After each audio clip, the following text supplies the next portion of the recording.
Bagahain ang petisyon ng grupong laban TNVS kontra sa kautusan ng LTFRB na pagmultahin ang mga TNVS driver na magkakansela ng kanilang booking trip ngayong holiday season.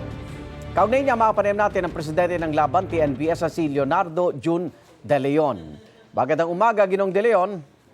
Magandang umaga po at magandang umaga po sa inyong taga-subaybay. Bakit po kayo tutol dito sa multa sa mga TNVS driver na yung nagkakansela daw ng booking, lalo na't mahirap kumuha ngayong holiday season? Tutol po tayo sa talagang sa memorandum circular na inilabas ng LTFRB patungkol po dyan sa issue na yan. Dahil po sa transport network companies po ay mabigat na ang multa or parusa ng TNC sa ating mga TNVS driver kapag kami po ay nagka-cancel. Sa totoo lang po, hindi naman po nagka-cancel talaga ang karamihan ng ating mga kasama na TNVS driver kapag walang valid reason dahil mauuwi po sa pagka-post or pagka-ban sa transport network company kapag habitual po ang ginagawa nilang pagka-cancel na walang sapat na dahilan. So ano po mga dahilan pag nagka-cancel po ang nasa TNVS driver? Meron po kasing mga transport network company na medyo malayo, mga 2 kilometer to 3 kilometer radius ang kanilang sistema or para makatanggap ang mga drivers ng order or pasahero galing sa ating mga mananakay. Kapag po masyadong malayo ngayon ay halos 15 hanggang 1 hour ang pick up. Kaya po,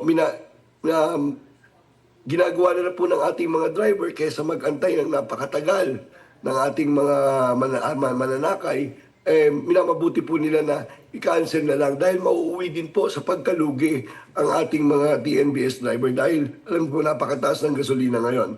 Tsaka talaga yung traffic ay napakabigat. Kaya minamabuti po na i-cancel na lang po ng ating mga TNVS driver ito. So paano nyo actionan yung reklamo ng mga pasahero? Nakikiusap po kami sa ating mga mananakay na sana maintindihan din po nila kung bakit po ito na naka-cancel. Dahil baka sila rin po ay maabala. Lalo po silang magagalit kapag matagal po ang pag-pick up sa kanila. Pero kapag ito po ay kinancel at magbubook po sila sa ibang transport network company, baka po mas makakuha sila ng mas malapit sa kanila at mas mabilis silang maihatid sa kanilang pupuntahan. Hindi ba dapat sa simula pa lang wag nang i-book? Yun po, alam niyo po marami pong options ang ating mga pasahero ngayon. Marami pong taxi dyan na ating mga kasamahan sa kalsada. Meron din pong mga iba't ibang transport network companies na pwede nilang itry. Alam po yan ng ating mga pasahero. Opo. Minsan nga po, kung tatanungin nyo, 3 transport network company ang sabay-sabay nilang ibinubok. Pagkatapos po kung sino ang unang dumating, yun po ang kanilang sasakyan. Kawawa naman po yung dalawa. Kaya po, hindi lang po ang mga TNVS driver din ang nagka-cancel, pati rin po ang ating mga pasahero. Mga Pero pasahero. naiintindihan din po natin yun. Okay. Wala pong reklamo ang ating mga TNVS driver. Sabi ng LTFRB, ilan sa reklamo ng commuter, yung pagkansela dahilan para mag-adjust din sila ng mataas na singil. Tama ba to? Ay, hindi po totoo yun. Wala po sa, ang pagkakalam ko po, wala po sa sistema, algorithm ng mga TNCs. Pag nag-cancel ka, itataas ang pamasahe. Wala po yun. Opo. So, paano nyo haharangin itong memorandum ng LTFRB? Magsasampa ba kayo ng petisyon sa LTFRB? Sarado naman po yata ang isipan ng ating mga regulators tungkol dito.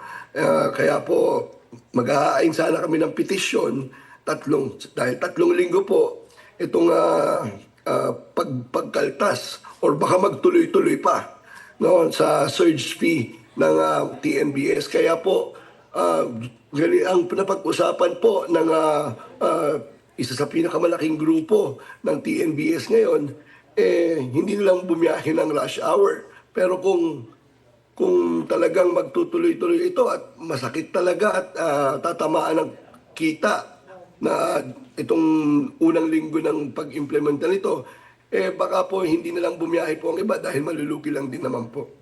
Maraming salamat, Laban TNBS President Leonardo Jun De Leon. Ingat po. Ingat po, maraming salamat po. Igan, mauna ka sa mga balita, mag-subscribe na sa GMA Integrated News sa YouTube para sa iba't ibang ulat sa ating bansa.